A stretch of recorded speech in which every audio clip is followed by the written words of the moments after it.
El INE debería ser el árbitro electoral. Sin embargo, ahora se ha convertido en el centro de la discusión.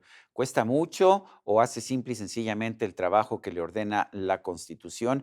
¿Es realmente una institución neutral frente a las contiendas políticas? Sobre este tema vamos a conversar con Mauricio Merino. Mauricio Merino es doctor en ciencia política por la Universidad Complutense de Madrid. Ha escrito y publicado varios libros y ensayos.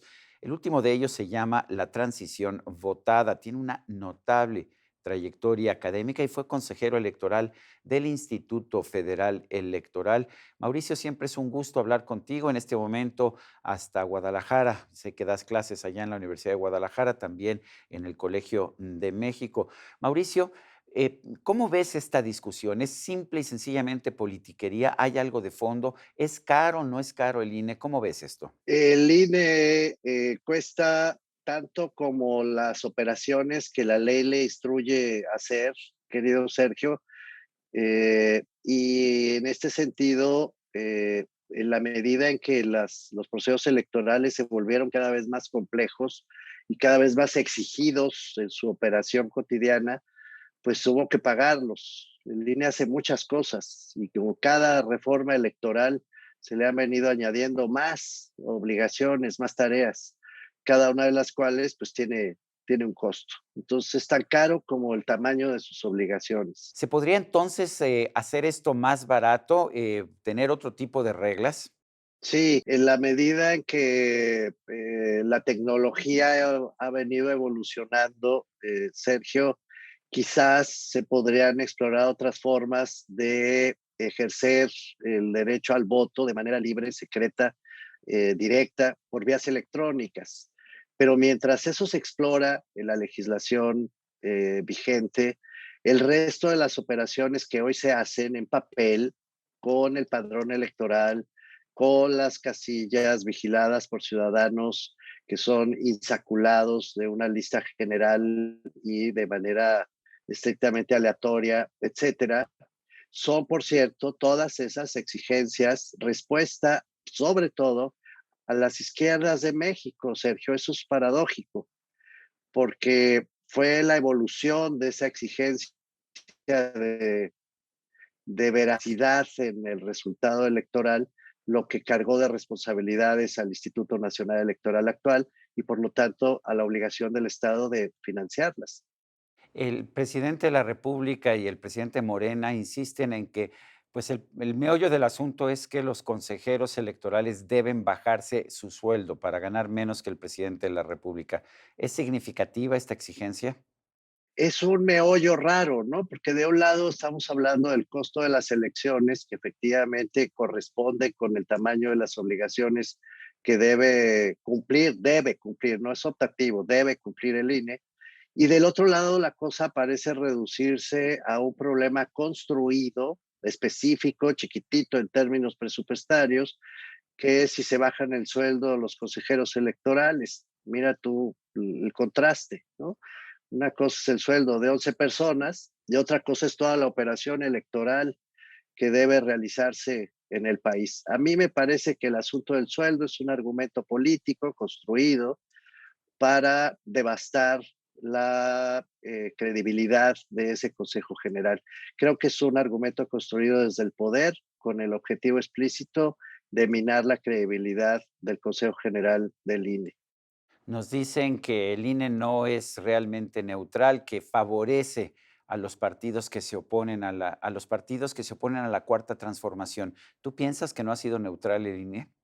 A mí lo que me parece muy interesante, querido Sergio, y tú que conoces esta historia mejor que yo, es que desde el poder siempre se ha dicho lo mismo de los órganos electorales. Cuando el poder perdió el control de los órganos electorales, empezó a acusar al árbitro de no ser suficientemente imparcial. Yo que viví del 96 al 2003 esa experiencia en el entonces IFE, te puedo decir que el PRI decía exactamente lo mismo que Morena hoy. De hecho, tuvimos varios conflictos con el PRI que gobernaba México como lo gobernaba. Y hoy escucho exactamente los mismos ecos, pero a través de Morena. ¿Cómo se compara nuestro sistema electoral con los de otras naciones del mundo? ¿Tenemos algo que aprender de otros países? México ha sido más bien el que ha impartido lecciones de cómo organizar elecciones en el resto del mundo, Sergio. Durante un buen rato, el IFE en su momento, el INE después, se convirtió en un ejemplo de cómo organizar elecciones en Sudáfrica, en Rusia, en Irak, en Perú. Yo mismo en algún momento participé en una misión de Naciones Unidas para Rusia, imagínate, por la experiencia acumulada en el entonces IFE, porque no hay otro país en el mundo, esto me atrevo a sostenerlo, que tenga este nivel de garantías de precisión técnica y de calidad en la entrega de los resultados. Otra cosa es el debate que tienen los actores políticos sobre esos resultados. Son dos cosas distintas. A ver si logro explicarme rápidamente. Organizar elecciones es un asunto técnico y es un asunto complejo desde el punto de vista organizacional. Eh, Otra cosa es cómo reaccionan los actores políticos que ganan y pierden esas elecciones. Lo que está en el centro del debate es lo segundo, si se acepta o no se acepta el resultado, si les gusta o no les gusta el árbitro, si es más o menos cercano a sus intereses, que ha sido parte de la historia electoral de México, ya te digo, desde hace varias décadas. No hay nada nuevo en esta crítica de Morena, es la misma crítica que hacía el PRI en su momento. En cambio, creo que las lecciones que ha dado el IFE y el INE sucesivamente al mundo han sido bien aprovechadas en otros países. Muchos nos dicen que países como Canadá, por ejemplo, no tienen un servicio electoral de tiempo completo que se forma Así cuando hay es. elecciones. Eh, ¿Por qué pueden hacerlo de esa manera allá en Canadá? ¿Y qué tan barato resulta en Canadá en comparación con lo que tenemos en México? Canadá y muchos otros países, Sergio. México es un caso absolutamente excepcional. Pueden darse ese lujo porque tienen un servicio profesional de carrera en las administraciones públicas, que a diferencia de México es un sistema de botín, así se llama. Es decir, la gente en México, los gobernantes nombran libre y quitan libremente a sus colaboradores, desde el último de los escritorios hasta el más cercano al espacio de poder en donde se toman esas decisiones. No hay servicios de carrera y por lo tanto quienes están en esos cargos en México responden a los intereses y a la voluntad de quien los designa y se mantienen en esos cargos hasta que son defenestrados por el nuevo o porque cometen algún acto que molesta al jefe. Eso no sucede en Canadá, eso no sucede en otros países que tienen servicios de carrera de muy largo aliento y donde las y los funcionarios no van a poner en riesgo su carrera, esa carrera de largo aliento, intentando cometer algún fraude o obedeciendo a los jefes de turno. Por eso se pueden dar ese lujo. México no, porque tenemos, repito, un sistema de botín. En cambio, en el INE, y eso también me consta desde el IFE, lo que tenemos es el servicio profesional de carrera más consolidado del país. Es más, lo subrayo, el más consolidado de la historia de México.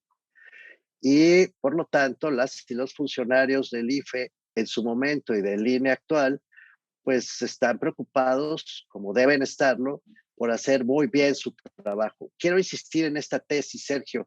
Una cosa es organizar las elecciones técnicamente, como de hecho ha venido sucediendo con éxito desde finales del siglo XX. Cosa distinta es lo que leen los partidos políticos que ganan o pierden esas elecciones. No confundamos peras con manzanas. El presidente nacional de Morena ha dicho que hay que exterminar al INE. ¿Qué opinas? Pues imagínate, eh, seguramente está pensando en restaurar aquella Comisión Federal Electoral que gobernaba el presidente de la República a través de su secretario de Gobernación. Por cierto, Bartlett tiene larga experiencia, Manuel Bartlett en esa materia, era el presidente de esa comisión electoral en 1988, no hay que olvidarlo. Mencionaste que podríamos, de hecho, votar de forma electrónica como manejamos nuestras cuentas de banco con nuestros teléfonos celulares. ¿Hay otras reformas que tú piensas que se podrían hacer que nos dieran unas elecciones fidedignas, confiables, pero más baratas? Yo creo que hay que apostarle a la tecnología actual. querido Sergio. Confío en la tecnología actual para hacer operaciones financieras, para tener una identidad que no se pueda suplir y para poder tener recuentos de votos mucho más rápidos. No perdamos de vista que de lo que estamos hablando en una elección es de la expresión de las personas libres eligiendo entre distintas opciones políticas que quieren representarlas o gobernarlas. Es decir, lo que importa es la persona y en consecuencia lo que importa es que las personas puedan expresarse con libertad. Yo creo que la tecnología nos va a sacar de este atolladero en algún momento próximo, ya muy próximo, de la historia de México. En eso confío absolutamente, Sergio. Hemos visto alternancia de partidos en el poder desde que tenemos el IFE. Antes no teníamos alternancia, pero ahora un porcentaje elevado de todas las elecciones que se han hecho bajo la tutela del IFE y del INE han resultado en triunfos de la oposición, más triunfos de la oposición que triunfos de los partidos en el gobierno. ¿Es esa la prueba de fuego de la democracia o le estamos dando demasiada importancia a la alternancia?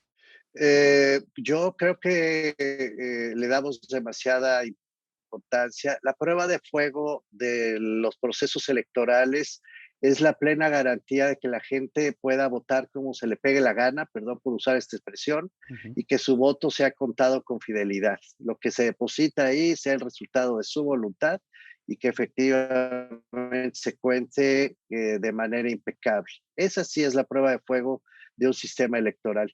Es verdad que desde 1994, no solo desde el 96, ya desde el 94 empezó a darse un fenómeno de alternancia muy potente, sobre todo en los gobiernos locales del país. Si tú ves las estadísticas de finales del siglo XX y principios del siglo XXI, observarás que México efectivamente entró ya a un régimen de pluralidad que no existió en ningún momento de la historia previa del país. Nunca tuvimos tanta pluralidad como la que tenemos ahora y como la que tuvimos en particular en esos años. Pero esa no es la prueba de fuego. Ese es el resultado de una buena organización electoral y el resultado de la conciencia de los ciudadanos ante su derecho a elegir, así de simple, a optar entre distintas fuerzas políticas que se presentan en la boleta.